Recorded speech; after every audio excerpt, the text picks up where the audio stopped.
Hello' everyone, good morning.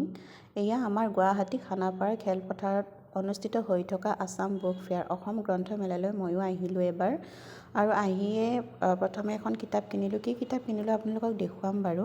প্ৰথমতে মই গ্ৰন্থমেলাৰ পৰিৱেশটো অকণমান দেখুৱাই দিছোঁ। চাওকচোন ইমান ধুনীয়া পৰিৱেশটো। আৰু ভবা নাছিলোঁ মানে ভিডিঅ' কৰিম বুলি। আৰু পৰিৱেশটো ইমান ধুনীয়া লাগিলে, সেইবাবে মই ভিডিঅ'টো কৰি ৰাখিলোঁ। আৰু বহুতখিনি কিতাপ দোকান আছিলে বাৰু, দেখুওৱা নহ'ল। তথাপিও যিখিনি পাৰোঁ তেনেকৈ দেখুৱাই আছোঁ আপোনালোকক। বহুত কিতাপ আহিছে। আৰু এইফালে ধুনীয়া ধুনীয়া চিত্ৰৰ দোকানো আহিছে, ধুনীয়া ধুনীয়া ছবি। আৰু মই আমাৰ সকলোৰে চিনাকি মুখ, তেওঁৰ নাম শুনিয়ে থাকে, কৌশিক নন্দন বৰুৱা ডাঙৰীয়া ছাৰ।